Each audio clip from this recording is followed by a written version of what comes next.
Hola santos y santas, amigos y amigas, qué bueno otra vez leer la Biblia. Vamos a seguir con Lucas capítulo 1, versículo 5.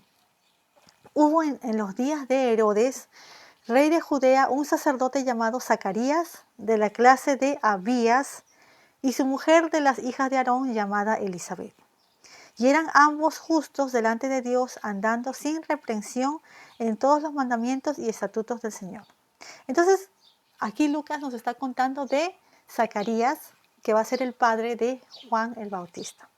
Ahora, ¿quién era Zacarías? Era un sacerdote. Entonces, si era un sacerdote, amigos, quiere decir que él era un descendiente directo de Aarón, el hermano de Moisés, ¿no? Entonces, Zacarías es un sacerdote, tenía a su esposa Elizabeth. Ahora, Zacarías era un sacerdote, Lucas dice, de la clase de Abías. ¿Qué quiere decir eso, amigos? Yo no sé si, creo que no lo he comentado antes y no hemos llegado a Crónicas. ¿Qué pasa? ¿Qué pasa, amigos? Habían muchos sacerdotes, muchísimos, miles de sacerdotes.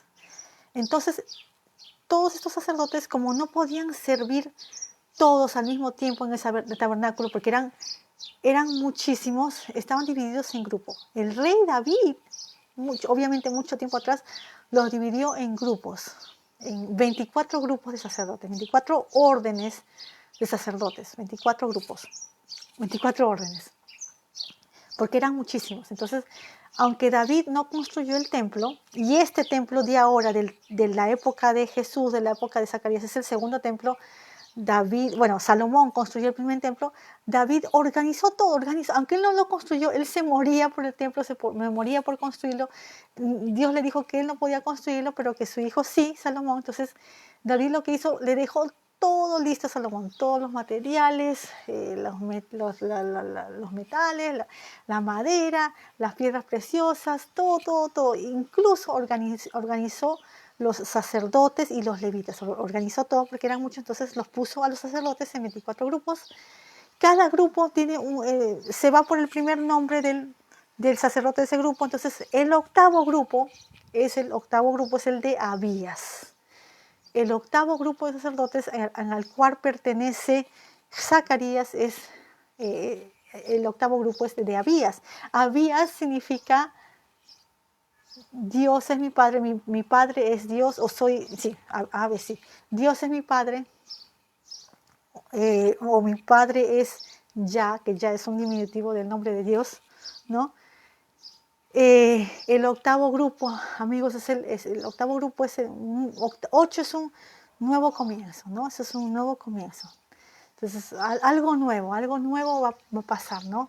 Es toda una preparación, ¿no? Para Jesús, ¿no?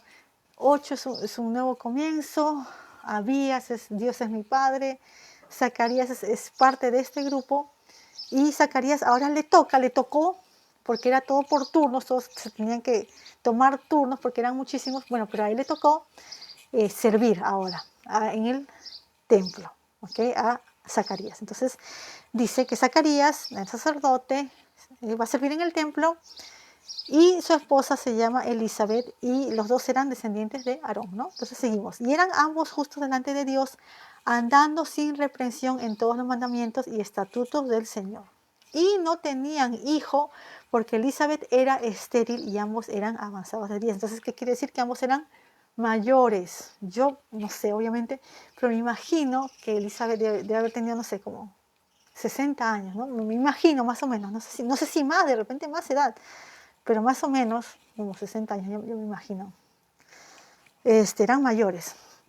Y aconteció que ejerciendo Zacarías el sacerdocio delante de Dios, por el orden de su vez, conforme a la costumbre del sacerdocio, salió en suerte a poner el incienso entrando en el templo del Señor. Entonces, ¿qué le salió a Zacarías? Ya le salió su turno para servir en el templo, que todos los sacerdotes se morían porque les salga el turno, ¿no? El sorteo de que les toque servir.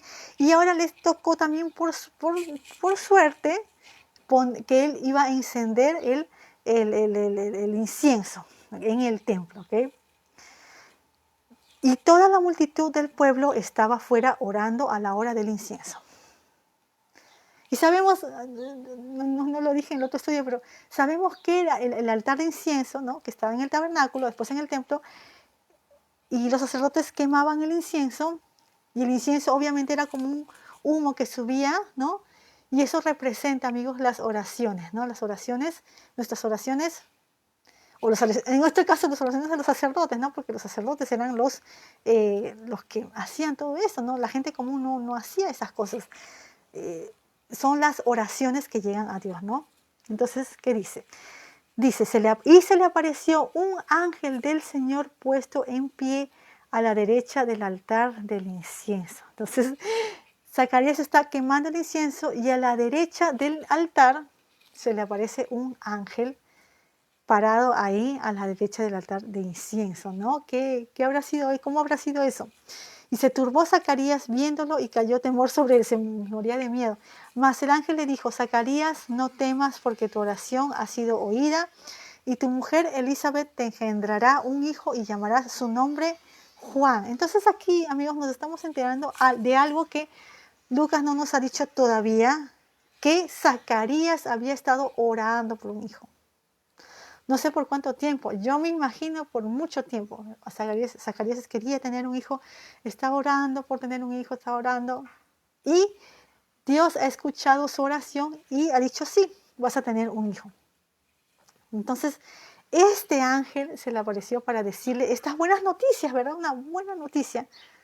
Pero Zacarías está todo asustado, amigos, y vamos a ver que Zacarías como que no cree completamente, ¿no? Yo creo que está asustado, no sé, es una noticia tan buena que no lo puede creer, ¿no? Y vamos a ver que el ángel se toma 5 versículos, bastante en describir a Juan, en describir su misión, en describir lo que va a ser el hijo de Zacarías, Juan el Bautista, ¿no? 5 versículos es bastante, amigos. Dios, yo sé que este es un ángel, obviamente, no es Dios, es un ángel, ángel Gabriel que va a hablar acá, pero Dios no es de hablar, no desperdicia palabras, Dios no desperdicia palabras, no es palabrero, no, Dios dice las cosas claramente y usa las palabras que usa, que están adecuadas, ¿okay? Precisas. Entonces, el ángel se toma 5 versículos describiendo a Juan, a su misión y cómo va a ser él, y Zacarías no lo cree, ¿no? Entonces, lo que hace el ángel, que ya sabemos, ¿no? Lo que ya hemos leído, sabemos de esta historia, parece algo extremo, pero amigos, que es necesario creer es fundamental. Si nosotros no creemos, sin fe es imposible agradar a Dios. Entonces, el ángel de Dios, un ángel de Dios, el ángel Gabriel, se le aparece a Zacarías, le dice estas buenas noticias. Zacarías en ese momento no lo cree, obviamente después sí lo va a creer y va a estar contento y feliz, pero en ese momento no lo cree. Entonces era algo serio, ¿no? A veces nosotros decimos, ¿por qué le pasó esto, no? ¿Por qué le pasó? ¿Por qué el ángel hizo lo que va a hacer? Pero es algo serio, es necesario para que nosotros creer en Dios, creer y no dejar de creer en Dios. Porque si no creemos en Dios, amigos, entonces empezamos a creer las mentiras de este mundo y las mentiras del diablo. Parece algo extremo lo que estoy diciendo, pero es la verdad. El mundo está lleno de mentiras y mucha gente prefiere creer las mentiras del mundo y no creer la verdad de Dios, ¿no? Entonces, vamos a seguir con esto mañana, porque esto recién empieza la historia de Zacarías y de Juan el Bautista y del ángel, y bueno, ya seguimos mañana. Chao.